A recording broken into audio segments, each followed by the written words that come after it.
Selamat pagi, Sotiontu Namo Buddhaya.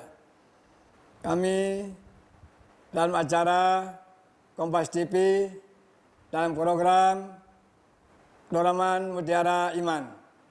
Pertama-tama kami ucapkan puji syukur kehadirat Sang Tiara Tanah Buddha Dhamma Sangha. Karena berkat dan rahmatnya pada hari ini kami bisa bertemu dalam acara memberikan ceramah kepada para umat semuanya.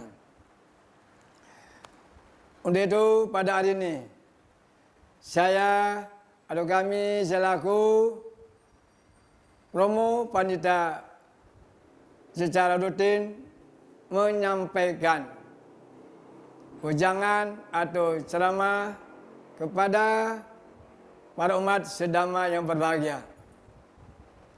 Para umat sedama yang berbahagia, kita pada hari ini akan membicarakan sila. Karena di minggu yang lalu kita telah menyampaikan tentang tisarana. Sila merupakan suatu moral etika bagi para umat sedama yang berbahagia.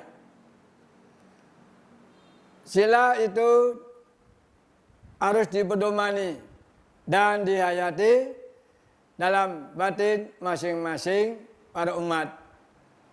Karena sila merupakan suatu proses batin dalam mempraktikkan ajaran-ajaran Sang Buddha Gautama. Sila di sini kami membahas khusus kepada Pancasila. Pancasila Buddhis merupakan 5 dasar perilaku dalam kehidupan sehari-hari yang terdiri dari pertama, Panatipada, Weramani, sikap padang sama diami. Yang artinya kita dalam umat Buddha diajak untuk menghindari pembunuhan makhluk hidup. Karena kita sesama makhluk hidup tidak boleh melakukan yang keji dan kejam. Bahkan menghabisi nyawa suatu makhluk, terutama sesama manusia.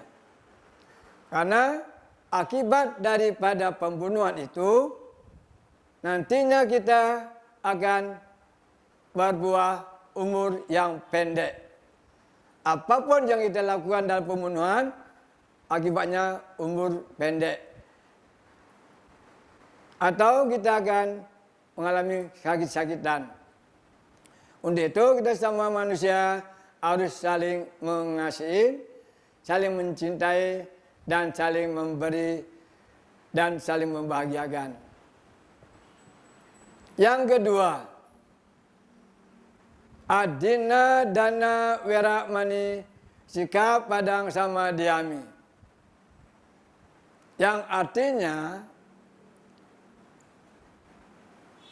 kita sebagai umat manusia untuk dapat menghindari pengambilan barang yang tidak diberikan oleh seseorang kepada kita, atau tidak boleh mencuri. Karena hal ini juga dapat berakibat fatal kehidupan yang akan datang. Kalau kita suka mengambil barang orang lain tanpa sepengetahuan orang yang memiliki, kita juga akan mengalami kehilangan barang yang sama. Atau kita akan mengurangi harta. Harta kita akan berkurang. Atau juga kita akan jadi miskin. Itu yang akan akibat fatal. Atau nanti kalau yang akan datang, kita hidup sebagai gelandangan di mana-mana. Apakah itu di persimpangan, di keramaian-keramaian, di tempat-tempat yang terpencil, itu akan menjadi miskin. Hidupnya susah. Mencari sok makan aja sulit. Untuk itu kita harus lakukan seperti berdana. Berdana merupakan suatu hal yang sangat baik bagi umat Buddha di dalam kehidupan sekarang dan yang akan datang. Itulah yang cara untuk menghindari agar kita tidak melakukan pencurian. Sehingga kita sesama manusia harus saling membantu, berdana kepada orang lain. Sehingga hidup kita akan hidup bahagia. Yang ketiga, kamesu micacara, werakmani, sikap padang sama diami. Ini yang merupakan artinya kita sebagai umat manusia, ada umat Buddha khususnya, untuk dapat menghindari perzinaan atau hubungan yang tidak sah kepada seorang suami istri. Akibatnya, kalau kita melakukan hubungan yang tidak sah kepada orang lain, atau bukan suami istri, itu akan fatal. Akibatnya, kita akan ketahuan, akan malu besar, dan baik kepada keluarga sendiri, anak, orang tua, atau mertua, keluarga lainnya, tetangga yang lainnya, kita akan malu besar.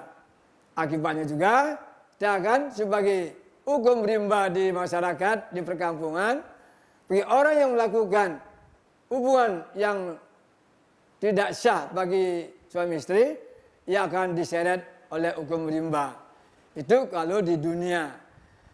Dan kalau kita nanti telah meninggal dunia, di kerajaan akan datang, kita akan mengalami susah mendapatkan jodoh. Sulit mendapatkan rezeki. Sulit untuk mendapatkan teman. Sulit untuk mendapatkan kebahagiaan dan lain sebagainya.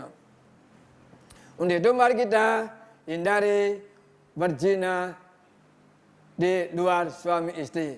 Terutama kepada anak-anak muda, remaja-remaja, agar dapat menghindari hal ini.